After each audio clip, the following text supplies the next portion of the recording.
جنت کیا ہے میرے عزیزو؟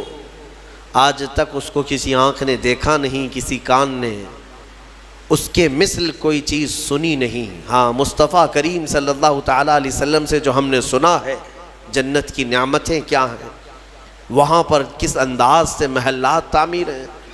ایک ایک محل جو جنتیوں کو دیا جائے گا، اس کی دیواریں ایک سونے کی اینٹ سے، ایک چاندی کی اینٹ سے اس طرح تعمیر کی گئی ہیں، زمین مکمل نرم زعفران سے، اور گھر محلوں کے اندر جواہرات، یاقوت، زمرد، لؤلؤ اور نہ جانے مرجان، کون کون سے قیمتی پتھروں سے محل کو سجایا گیا ہے۔ ایک چھوٹے محل کی بات کر رہا ہوں۔ پھر ہر محل کے اندر نہر جاری ہوگی، جنات تجری من تحتها الانہار، وہ ایسے باغیچے تمہیں دیے جائیں گے جن کے نیچے نہریں بہہ رہی ہوں گی۔ وہ نہریں کس طرح کی؟ ان نہروں کے متعلق کہا گیا ہے دودھ سے زیادہ سفید پانی اور شہد سے زیادہ میٹھا ہوگا، اور جو اس سے پانی پی لے وہ کبھی پیاسا نہ ہوگا۔ لا نظمأ بعدہ ابدا، اس کے بعد کبھی پیاس نہ لگے اگر اس سے دنیا میں ایک کسی کو پلا دیا جائے۔ وہ جنت کی نہریں، ایک ایک کا سب، ایک ایک جنتی ان سب چیزوں کا مالک ہے۔ پھر اس کے بارے میں سورہ واقعہ میں ملتا ہے یہ کیسے بیٹھے ہوں گے جنتی۔ قرآن پاک سورہ واقعہ پڑھو تو آپ کو سمجھ میں آئے گا۔ ثلۃ من الاولین وقلیل من الآخرین علی سرر موضونۃ متکئین علیہا متقابلین، سریر یعنی دیوان لگائے ہوں گے، ان کے گدے بچھائے گئے ہوں گے بہت ہی اعلیٰ قسم کے، پوری دنیا کے بادشاہ مل کر وہ دیوان نہیں خرید سکیں گے، ان کے پاس اس طرح کا دیوان کبھی آیا نہیں ہوگا۔ جنتیوں کو بٹھایا جائے، ایک جنتی اس پر مظہری پر بیٹھے ہوگا، متکئین ٹیک لگائے بیٹھے ہوں گے۔ یہ جنت کے احوال بیان ہو رہے ہیں، ٹیک لگائے بیٹھے ہوں گے، اور آمنے سامنے ہوں گے دوسرے جنتی بھی، دوسرا جنتی اس طرف ہے، ایک جنتی اس طرف ہے، آمنے سامنے ہوں گے۔ یطوف علیہم ولدان مخلدون، وہاں خوبصورت لڑکے خدمت کے لیے معمور ہوں گی، وحور عین کامثال اللؤلؤ المکنون، اور اللہ فرماتا ہے بڑی بڑی آنکھوں والی حوریں ایسی جیسے کہ چمکدار موتیوں کی طرح، ایک ایک جنتی کو 70 حوریں خدمت میں دی جائیں گی۔ وہاں پر کیا ہے؟ نہ بیمار ہونا ہے، نہ سر درد آنا ہے، نہ بخار، نہ سردی۔ جنت میں نہ غم ہے، نہ کسی چیز کا خوف ہے۔ خوف کس چیز کا ہوتا ہے؟ مرنے کا ہوتا ہے، موت تو آنی نہیں ہے۔ کوئی چیز چلی جائے گی، فوت ہو جائے گی تو اس کا غم ہے، وہ چیز ہونا نہیں ہے وہاں پر۔ ڈر بیماری کا ہے، بیمار ہونا نہیں ہے۔ پھر پلس کبھی ایسا ہوا کہ پیٹ درد سے آدمی بے چین ہوتا ہے، بے قرار ہوتا ہے، جنت میں نہ کبھی کسی کو پیٹ درد ہونا ہے، نہ کسی کو طہارت استنجا پکانے کی حاجت ہونی ہے، کیونکہ وہ نوری جگہ ہے، جو کھائے گا وہ نور ہی نور ہے، نور ہی نور ہے، اس کا فضلہ نہیں، نور کا فضلہ نہیں ہوتا، کچرا نہیں ہوتا۔ تو جنت میں کسی چیز کی فکر نہیں، اسی لیے قرآن میں جگہ جگہ اللہ نے فرمایا لا خوف علیہم ولا ہم یحزنون، نہ ان پر کسی چیز کا خوف ہوگا، نہ کسی چیز کا غم ہوگا۔ اسی لیے میرے عزیزو جنت کی چاہت رکھو، اس سے بڑھ کر کے کیا ہے؟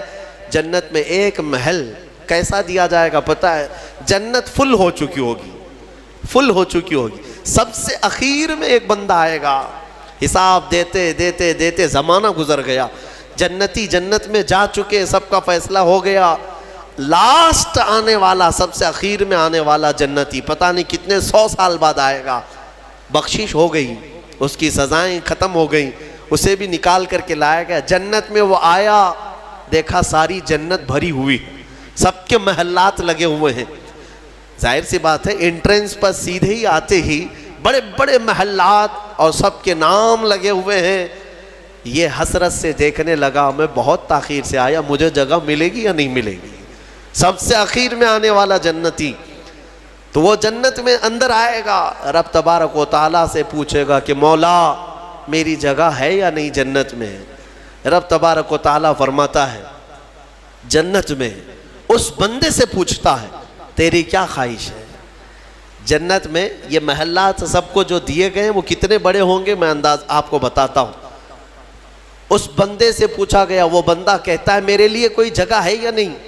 اللہ تعالیٰ فرماتا ہے اے بندے تو دنیا سے آیا، دنیا میں رہا، زمین پر رہا، زندگی گزارا، وہاں سے آیا، اب تیرے لیے جنت ہو گئی۔ پوری دنیا جتنی بڑی تھی، کیا اتنا بڑا محل تجھے دے دوں؟ جنت میں اتنا بڑا ایک محل تجھے دے دوں؟ وہ خوشی سے مولا کی بارگاہ میں اچھلنے لگا، مولا اتنا بڑا محل، اگر اتنی بڑی نعمت مجھے مل جائے تو کیا کہنے؟ رب تعالیٰ فرماتا اے بندے کیا تو اس بات پر راضی ہے کہ دنیا کے برابر 2 دنیا برابر میں ایک محل دے دوں؟ دگنا، دنیا جتنی بڑی ہے اس سے بڑی۔ وہ بندہ خوشیوں سے جھومتا جا رہا ہے، یہاں تک کہ رب تعالیٰ اضافہ کرتا جا رہا ہے۔ حدیث پاک میں ہے اللہ تعالیٰ نے فرمایا کہ پوری دنیا کے برابر 3 گنا بڑا محل تجھے جنت میں دے دوں۔ وہ اش کرنے لگا، مولا یہ میری حیثیت سے زیادہ ہے اور تیرے فضل کے لیے کوئی چیز کمی نہیں ہے۔ پھر مولا تبارک و تعالیٰ حکم دے گا کہ اس بندے کو جو دنیا سے آیا، سب سے اخیر میں آیا، پوری دنیا کے برابر 3 گنا بڑا کر کے اسے محل دیا جائے۔ یہ سب سے اخیر میں آنے والے کا ہے، جو شروع میں جا چکے ہوں گے ان کے محلات کتنے بڑے ہوں گے، اور جنت کی وسعت کو تم اندازہ بھی نہیں کر سکو گے، وہ کتنی بڑی ہے، کتنی چوڑی ہے، نہ تمہارے کیلکولیشن میں آ سکے گا، نہ حساب میں آ سکے گا۔ جنت کو کس قدر پھیلایا گیا ہے میرے عزیزوں۔ اب نعمتیں ایسی ہیں کہ اللہ تعالیٰ فرماتا ہے جنتی جب جنت میں جائیں گے، کلما رزقوا فیہا من ثمرۃ رزقا قالوا ھذا الذی رزقنا من قبل، جس چیز کی خواہش ہوگی نا وہ ان کا کھانا وہاں سامنے رکھا ہوگا۔ پھل کھانے کی خواہش، وہ جو کھانے کی خواہش کریں گے جنتی، وہ وہاں پر خدمتگار جنت میں لا کر ان کے سامنے رکھ دیں گے۔ اور فرمایا گیا کہ ہر بار ایک ہی قسم کے پھل کی طرح شکل ایک ہی ہوگی اور مزے الگ الگ ہوں گے، ایک ہی چیز لائی جا رہی ہے۔ تو جنتی ہو سکتا ہے آپ نے سیب کھانے کی خواہش کی، لایا گیا، بعد میں کیلا کھانے کی خواہش کی گئی، پھر ویسے ہی سیب کی طرح ہی شکل لائی گئی، پھر بعد میں آپ کو گوشت کھانے کی خواہش ہوئی، تب بھی سیب کی طرح ہی چیز لائی گئی۔ تو جنتی کہیں گے کہ یہ کیا ہے، جب جب ہمیں رزق دیا جا رہا ہے ایک ہی طرح کا دیا جا رہا ہے؟ تو رب تبارک و تعالیٰ قرآن میں فرماتا ہے کلما رزقوا منہا من ثمرۃ رزقا قالوا ھذا الذی رزقنا من قبل، کہیں گے وہ ایسا ہی ہم کو اس سے پہلے بھی ملا تھا۔ اللہ فرمائے گا وہ ایسا نہیں ہے، وہ اتو متشابہا، بلکہ اس سے ملتا جلتا ہے، لیکن تم کھاؤ جو تمہارے من میں لذت چاہیے وہ اسی میں مل جائے گی۔ جنت کی نعمتوں کو ہم کیسے بیان کر سکیں میرے عزیزوں۔ پھر اس سے بڑی نعمت یہ ہے کہ جنتی کے لیے اتنی آزادی کہ وہ پوری جنت میں جہاں چاہے گھومے پھرے، سیر کرے، وہاں کے جنت کی نعمتوں کو دیکھے۔ جنتی کی کبھی خواہش ہوگی، وہ عرض کرے گا کہ مولا میں سیر و تفریح کے لیے تیرے اولیاء کے دربار دیکھنا چاہتا ہوں، اسے لے جایا جائے گا۔ اللہ تعالیٰ کے جو محبوبین ہیں اولیاء، ان کے پاس جنتی کو لے جایا جائے گا۔ میرے عزیزوں وہ کیا سہانا منظر ہوگا جب تم غوث پاک کو بھی دیکھ رہے ہو، غریب نواز کو بھی دیکھ رہے ہو، جسے چاہتے ہو اسے دیکھنے کی غرض سے تم جنت میں تفریح کے لیے، سیر کے لیے نکلے ہوں گے۔ یہاں تک کہ جنتی خواہش کرے گا کہ مولا میں تیرے رسول کے صحابہ دیکھنا چاہتا ہوں، مولا میں تیرے انبیاء کے محلات دیکھنا چاہتا ہوں، لے جاؤ اسے ابراہیم علیہ السلام کے پاس، موسیٰ علیہ السلام کے پاس، عیسیٰ علیہ السلام کے پاس، جتنے انبیاء ہیں سب کے دربار میں جاتا رہے گا، جنت میں سیر کرتا رہے گا۔ وہ وقت بھی کیسا ہوگا جب تم خواہش کرو گے مولا میں محمد الرسول اللہ کے محل میں جانا چاہتا ہوں، کہا جائے گا لے جاؤ۔ وہ جنت الفردوس کے اعلیٰ مقام پر ہوں گے اپنے صحابہ کے ساتھ، لیکن زیارت تمہیں بھی ہوگی۔ رسول کریم صلی اللہ تعالیٰ علیہ وسلم کے دربار میں بھی جنتی پہنچیں گے، ہر ایک کو دیکھیں گے۔ پھر جانتے ہیں جنت کی سب سے بڑی نعمت کیا ہے؟ سب سے بڑی نعمت کیا ہے؟ جنت کی سب سے بڑی نعمت یہ ہے کہ رب تبارک و تعالیٰ فرمائے گا بندے سب کی تو نے زیارت کی، اب حجابات ہٹاتا ہوں تو میرا بھی دیدار کر لے۔ اللہ رب العزت وہاں پر حجابات ہٹائے گا اور بندے کے لیے سب سے بڑی نعمت یہ ہے کہ جنت میں بندہ اپنے رب کا دیدار کرے گا. وجوہ یومئذ ناظرہ الی ربہا ناظرہ. قرآن میں اللہ فرماتا ہے وہ چہرے کیسے چمک رہے ہوں گے جو اپنے رب کی طرف خوشحالی میں دیکھ رہے ہوں گے, مولا کو دیکھ رہے ہوں گے. اور ایک روایت یہ بھی ملتی ہے جنتیوں کو اس دن یہ کہا جائے گا کہ اے جنتیوں آج تم کچھ سننا پسند کرو گے؟ کہیں گے مولا تیری حمد, تیری ثنا, تیرے حبیب کی تعریف. دنیا میں گانے بجانے نہیں سنتے تھے, بچتے تھے, اپنے کانوں کو بچاتے تھے. جنت میں انہیں سنایا جائے گا, کس سے؟ کہا جائے گا حوران جنت کو کہ اپنی سریلی آواز سے انہیں نغمات توحید سناؤ. اللہ تعالیٰ کے حمد کی, توحید کی وہ سریلی آواز میں نغمات سناتی رہیں گی. جانتے ہیں جس کو سننے کا شوق ہوتا ہے وہ مدہوش ہوتا ہے. ہاں اللہ رب العزت کی حمد حوران جنت سے سنتے سنتے 100 سال گزر جائیں گے, 100 سال گزر جائیں گے. پھر رب تبارک و تعالیٰ فرمائے گا اے جنتیوں سیراب ہو گئے؟ کہیں گے مولا اور بھی ہم سننا چاہتے ہیں, اور بھی ہمیں سنایا جائے. پھر کہا جائے گا دنیا میں سب سے میٹھی آواز حضرت داؤد علیہ السلام کی تھی. داؤد علیہ السلام, لحن داؤدی مشہور ہے.